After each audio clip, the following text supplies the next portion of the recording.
Hello and welcome to Talk a Good Game, and it's a match preview of Chelsea against West Ham United. The Hammers travel over to West London, take on former player Frank Lampard's merry men. Before we get on to that, Gonzo, the game's on Saturday. Do you know what's before Saturday? Friday. Do you know what kind of Friday it is though? It's not Friday the 13th, that comes soon. It's Black Friday, and we've got a good deal for you. It's not from Hammers Chat. Well, kind of is from Hammers Chat. There's a link in the description which takes you to IVC VPN, who are kindly sponsoring this video. They've got a massive offer this Black Friday. It's on for about 2 days. There's 2 days left between now. You've got 40 hours to go get it.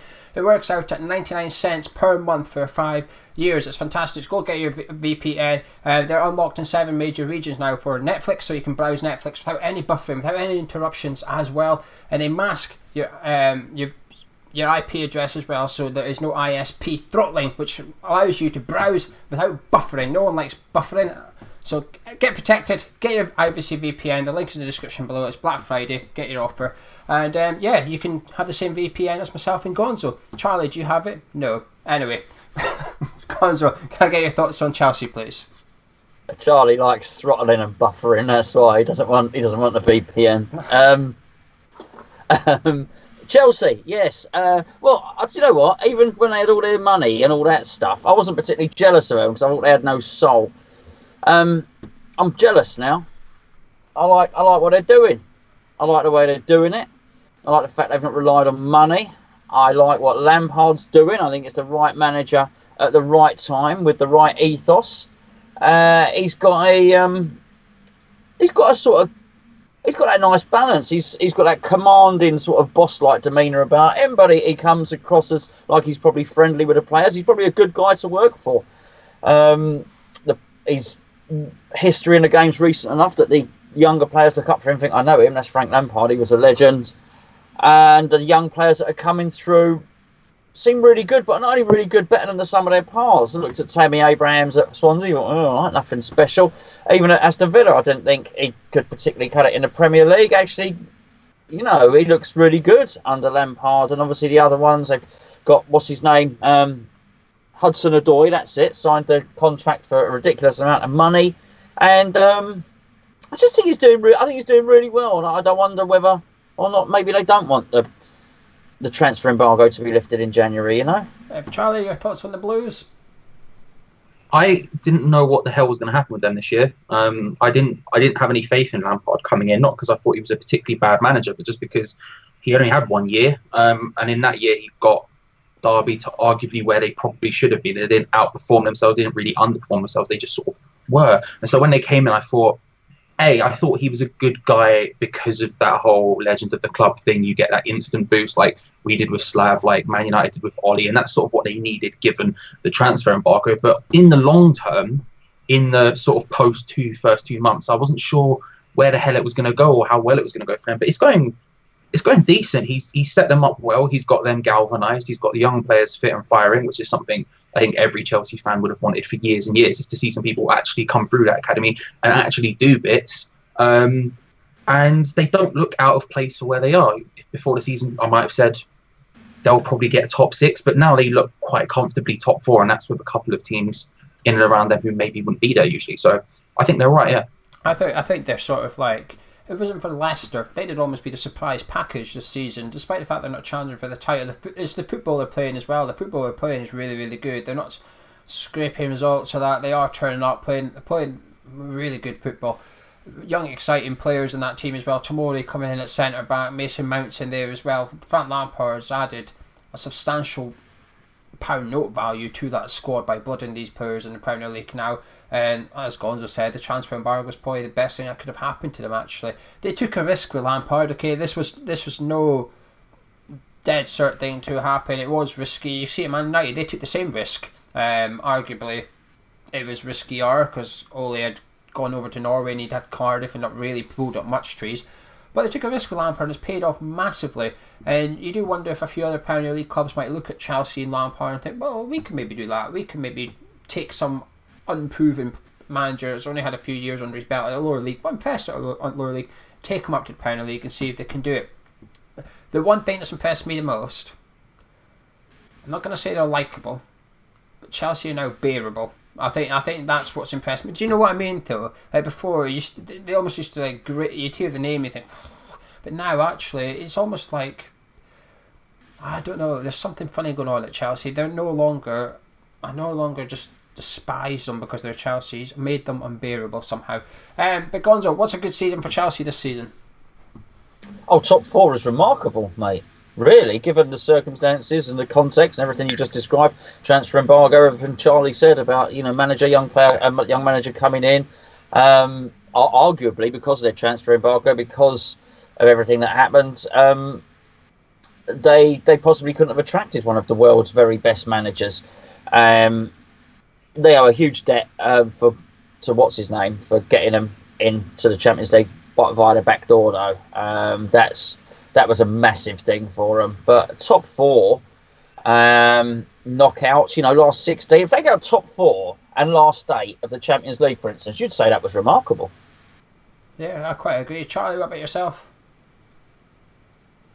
Yeah, I mean, this should be considered transition season for them. New manager, a whole new group of players, a hell of a lot of young players who are to be blooded in, someone like Pulisic as well, who's getting used to the league. This should be a transitional year for them, and yet they're probably hitting what they would consider their target for this year. Next year, this year.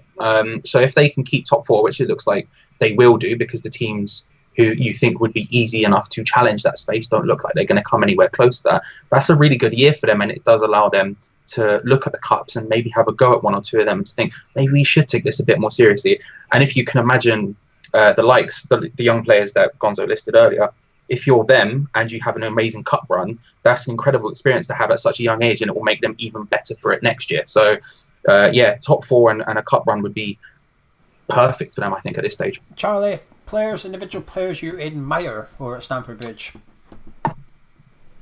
That's the thing. It's the likability thing. I like a lot of them, and it's really annoying. I really like Abraham, although he's out, obviously. I really like Hudson-Odoi. I really like Tomori, just to name the English ones. I really like Mason Mount, but I also love Jorginho. I thought it was rough last year for him, but now he's starting at least to look a little bit more like he did. Obviously, Kante is world class. I don't want to list every single team, every single player, because Gonzo will do in a second, so I'll leave it to him. But that core group of young English players are really exciting to watch, especially as an England fan point of view. And then on top of that, you've just got people like Kante and Jorginho, who I utterly adore.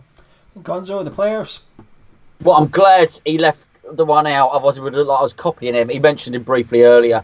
Pulisic, I think, is a wonderful player. If you could put a player together, particularly to play against the slow pace of West Ham United, it'd be him. He travels as fast with the ball as he does without it, and without it, he's rapid. Very good close ball control, diminutive, low centre of gravity, really good. And I think the thing about Chelsea is to say they would do all of this and put into the equation they lost their best player last season, possibly the best player they've ever had in their history. Some might argue Lampard, Osgood or whatever, but he's up there, he's in the conversation, Eden Hazard. To do that and then almost not to miss him is a miracle. And I really like Pulisic. Yeah, all the other guys that Charlie mentioned, very good. I also I know he's an old timer. I like Willian. I thought he's really good. I mean, Abrahams may well be injured. Picked up a knock in Europe last night, but they won't be bothered. It's a measure of how far he's come that they're worried about it. Because actually, when I've seen Batshuayi play under Lampard, he looks good. If everyone looks good under Lampard, I would probably look good under Lampard. Actually, it doesn't sound right at all. But anyway, it's he's doing very, very well, and I like Pulisic. Jorginho, for me, I think last season he was almost like being touted for not worst signing of the season, but worst value of the season. Maybe he was almost like, I think it was because of Sarri. The fans didn't like Sarri. I thought he was almost like the pinnacle of Sarri's transfers. And you can understand why, but this season I think he's been one of the best players in the league, actually. If he continues these performances, come PFA Player of the Year at the end of the season, I think his name will be mentioned. He might not win it. I think Mane is running away with it just now, but he will be up there. Tomori's impressed me a lot coming in at centre back. You know, they're missing Rudiger, their best centre back, who's now one of the best centre backs in the league, and they're missing him, and they're coping. They're coping perfectly fine. Mason Mount as well. It'll be interesting to see how he gets on with Declan in the middle there. Mason's rested the last 2 games, or dropped, however you want to look at it, so he's fresh and fighting. They've just got talent all over the pitch, Chelsea, but the worst thing is they've also got talent on the bench. All these players we're mentioning, 3 or 4 of them, probably won't start or won't be in the squad. Some will be on the bench and stuff. That's where it's a bit concerning. Emerson, the left back as well, I really like him. I think he'll be one of the best left backs in the league in a year or two. But anyway, enough talk about Chelsea. Let's talk about West Ham. There's only one bit of team news really for you, which we'll get onto in a second. So let's start with the goalkeeper. Charlie, who would you like to see, and who do you think we will see? Who would I like to see is Fabianski. Anyone, but I don't really. The thing is as much as I would like to see someone that isn't Roberto, I trust the people at the club who watch these people every day to go, actually, if someone else isn't coming in from at this point, it's not worth the change. The only one I would make the argument for is the youth keeper. I'm not going to pronounce his name because I don't know how to. But I would consider putting him in, but he's going to get absolutely whacked, so it's probably a bad idea. So I would say Roberto, just because, I mean, it's damned if you do, damned if you don't, really. Gonzo, do you agree with that? Well, when you said goalkeepers, Shirley, I got all excited, like we'd signed a new one. Maybe it was Alison's twin sister. But I would go with Martin, a very manly name for a goalkeeper, granted. But I think something's got to be done. I don't think you can bring the youngsters in for all the cliched reasons that you would say about a youngster going into a struggling team. It has to be Martin. Something has to be done. It would be the final defiant act of a dying dog if Pellegrini in his last game in charge were to put Roberto in goal. It would be two fingers up to the board. I don't think the fans in particularly, but it'd be two fingers up to somebody. So if he has if there is a shred of belief in Pellegrini's body that he can somehow retrieve his job and retrieve West Ham's season, he has to change the goalkeeper. I agree with Gonzo completely. It just sets a tone. The whole thing just sets a tone. You start Roberto, everyone's on a downer from the off. The defence is probably on a downer from the off, and Chelsea's forwards are probably perked up a little bit when they see his name on the team sheet. We've got to just not play him, really. It's smart for me as well. Now, the one change that we are being forced into is Diop picked up his 5th booking of the season against Spurs last week. Gonzo looks a bit surprised by that. So he's suspended. No, it's a Diop for Saturday afternoon, which means Gonzo might need to make a last minute adjustment to his team. He'd like to see. So Charlie, I'll start with yourself. How would you like to see us line up at the back? How would you like to see us? Not how you would like. Not what you think Pellegrini will do, because that's two different things usually. What would you like to do? Yeah, I think we all know what Pellegrini's going to do. Maybe move. I don't think Declan Rice has played that well this year as centre defensive midfielder. It could be because he's been so unbelievable for 18 months before that that I'm looking at him and going, but I just don't think he's been that good for one reason or another. I don't think he's there, so I wouldn't be against seeing him at centre back. To be honest, I look at Carlos Sanchez as much. I don't think he's great. Whatever, man. So arguably, I would play. It'd be a normal back four for the rest of it, and then probably Rice and Bonner. Yeah. Gonzo. My amended team sheet, I would go with Fredericks at right back, Balbuena and Ogbonna, with Masuaku at left back. I'm going for pace in this team. Yeah, interesting. You've switched to back four there because you've been quite back three for a few weeks now. Have you sort of just? What's your reason beyond you switching? Well, you just told me Diop was out. Basically, so basically, you are like the physio. You've come into my managerial office and you've said, "Boss, Diop's out." So I've had to rearrange my tactics. I've had to go with four at the back because you've given me the bad news. At least you do that. I think our manager will go. I will just stick someone else in there. Don't worry about the whole team. We'll just make do. They'll have to do with it. I'll get on to mine in a second. So how would your midfield and attack line up, Gonzo? I've got hang on. Let me just interrupt. Sorry. Should we be rushing Antonio back to start this game? I think that's the big question. Are we already that desperate that we've just got to chuck him in? Yes, but I'm not convinced he will. Listening to Pellegrini's press conference today, of course, he was very keen to downplay any input that Antonio had in the last game, which is consistent with what Pellegrini says about Antonio. Again, it goes back to, as a club, should we rush him back? No, probably not, because as a club we're thinking actually the manager's gone pretty much.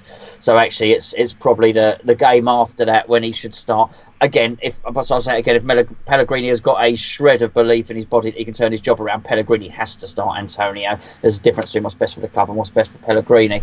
So I've gone for what's best for Pellegrini here, and I've got a flat 4 in midfield there of Yarmolenko, Noble, Rice, and then Nathan Holland at left wing. And your attack, Gonzo? Who's is Antonio and Haller up front. Charlie, how would the rest of your team line up in your head? Yeah, the same almost. 4-4-2, despite the fact I don't like it.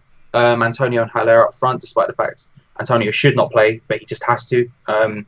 It's a given at this point. He just has to play. And then it would be, what would it be? I guess Yarmolenko, Sanchez, Noble, and Anson. I could never see Yarmolenko on a flat 4 midfield. Christ, I think 4 is already getting overrun. You add Yarmolenko in there as well. That gives me the jeepers thinking about it. But listening to Gonzo and other people sort of convinced me about a back 3. The last couple of weeks I've gone for. I'm sticking with it. Fredericks and Masuaku's wing backs. Pace, drive. Let them get forward. But in order to do that, I think you need to have 3 centre backs for a defensive cover. And I've gone with Rice, Balbuena, Nogbona. Default, really. It's all we can play unless you pull in a broken Winston Reid.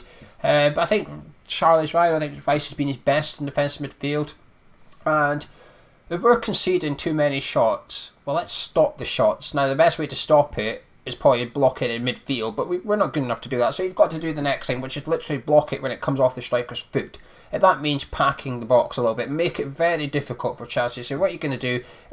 You're attacking us, we've got a flat 5 at the back, and then our midfield, what are you going to do? Long range shots, okay, do that, because Roberto isn't too bad at that, okay? He's not too bad. I know people pick up the John Shelby free kick and stuff, but he has made some good saves. The problem is when they cross it, well, let's get numbers in the box, so when they do cross it, our keeper doesn't have to come off the line. We almost need a rule for our defences. The keeper does not come for any cross. You have to deal with it, because he's just not good. He gets in the way, though. Roberto gets in the way. I watched the goals back from the Spurs game. When he does come, you can see the defenders wanting to go for it, but they can't because the keeper's already coming, and you think they're trying to get out of the way for the keeper, but at the same time they're thinking, I'm probably actually better off beating him in the air. I'm actually better off competing my own goalie and heading it. So I would go with that 3. I would go with Sanchez, Noble, and Fornals in the middle. I think Fornals worked hard when he came on last week, and if we're playing all this patient attack, we're not going to have much of the ball. So when we get it, we need to go from A to B being the attack, pretty damn quick, 2 touches, and I think Fornals might have that in his locker. I don't know. We don't know because we're not seeing enough of him. So let's get him in there and see what he can do. Chelsea have been playing 3 in midfield the last couple of games.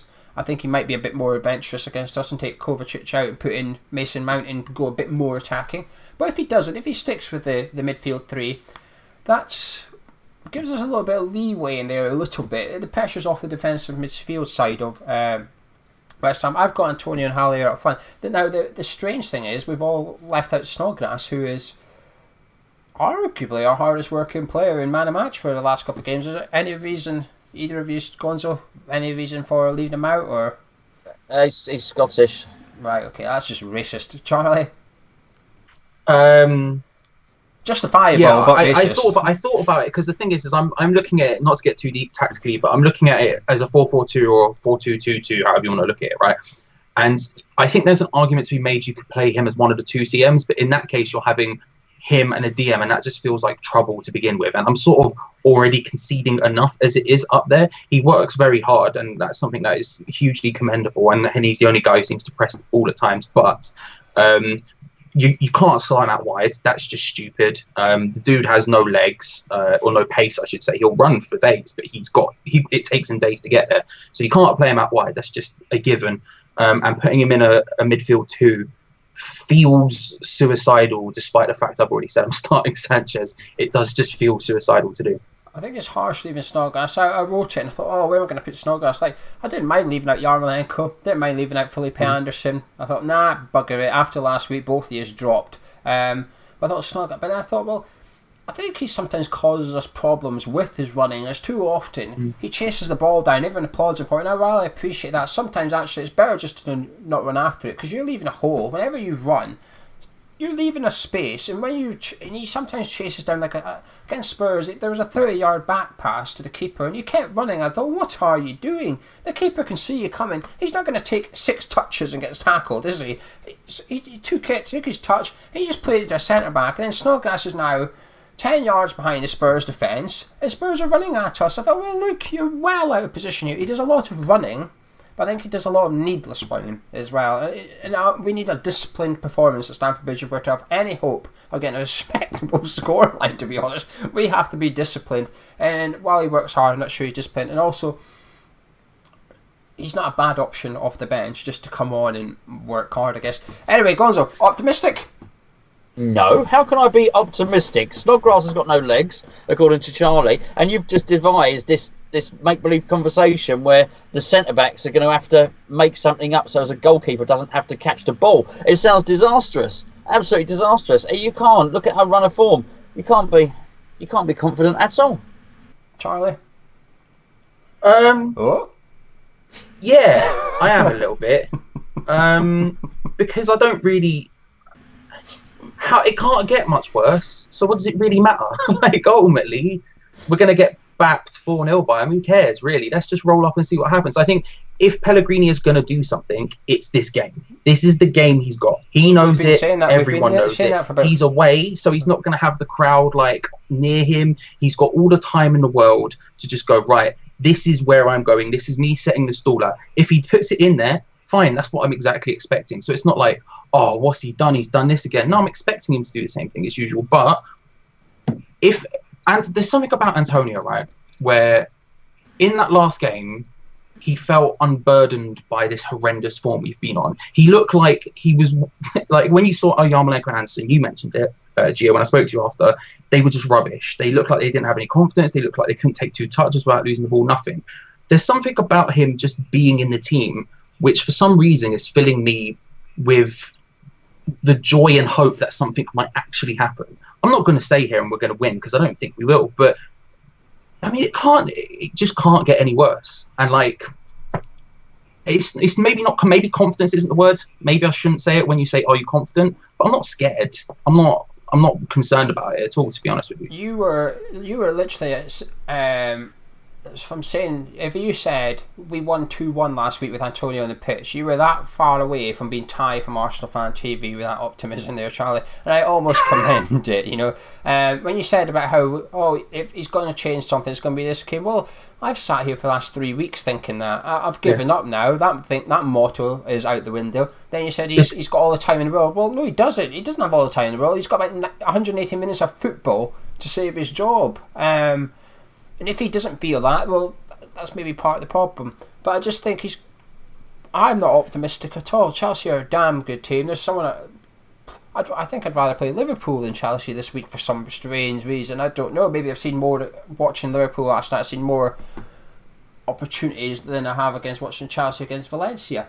But this is my thing. There was opportunities for Valencia against Chelsea. Maxi Gomez missed an absolute sitter. Gonzo will be pleased to know. But he had another good opportunity, and then someone at the very end had a good opportunity, and they still scored 2. They missed 3 or 4 really good chances, Valencia, and a pen. They missed a pen, and they still scored 2. Okay, so they've shown Pellegrini the blueprint. Wednesday night, Valencia said, "Here you go, Pellegrini. This is how you play against Chelsea. This is how you set up against Chelsea. This is how you score against Chelsea. Yes, you will concede, but so will most people." City conceded against them, but this is how you score 2 and you cause them problems, okay? Pellegrini basically needs to pick up the Valencia game plan, throw it down, and have a look at our team and go, how can I implement my team into this a little bit? The answer is there for him on BT Sports on Wednesday night. It's there. Anyone that watched that game will have been watching it thinking, okay, we can do this. We might have an opportunity here. The question then comes, do you have any faith in Pellegrini? Not watching that game in particular, but just coming up with something? And my answer is no. Unfortunately, I don't. I think he won't go with any of our teams. Not that we're footballing experts. I think he will stick with these 4-3-3. I think we will stick with Snodgrass, Noble, and A other in the middle. I say A other because I've got a feeling it'll be Sanchez and Rice will go at the back. He will stick with Haller up front. I think Antonio will remain on the bench for Saturday because Gonzo's right. In his press conference, he said, "Oh yeah, it was one good performance." Almost as if to say everybody has a good performance now and again. I just hope he's bluffing. I just hope Pellegrini's bluffing. But my problem is he's been here a year and a half and I've yet to see him bluff in a press conference. Now, as Charlie said, there's ever time to change, now's time to do it well. There's ever time to bluff in a press conference, Pellegrini's now. But if you watch the video, this is the first time I've seen him in a year and a half. There's a little bit of fire in him left, I think. I saw in the press conference, I saw something. He's not given up yet, Pellegrini. I think he knows he's close. But there was a little bit of character in him. He was animated a bit, and I thought, this is what we want. We want Pellegrini riled up. I think almost Jose Mourinho beating him has pissed him off. Who knows? Anyway, prediction time. I think you're getting a vibe for this. Charlie, I'm going to start with you. The optimistic one, the hairy one. I mean, yeah. The thing is, I do think they're going to score a lot. They're going to score 4. I say they're going to score 4. I think we're going to get 4-2 to Chelsea. Interesting. Gonzo, can I get your final words? You've sat quietly for the last few minutes. Can I get your final words on that upcoming fixture, please, as well as your score prediction? I was just listening to the Valencia game plan based upon Pellegrini having BT Sport. He might not. They might have been watching Netflix or something like that. I hope he was watching it with his Ivacy VPN. And with his Black Friday deal for less than 99 cents a month for over 5 years, I believe you said. The other thing I do remember, aside from your plug for the VPN at the start, was I didn't ever think when we started doing this video that anybody would utter the words joy and hope. But I was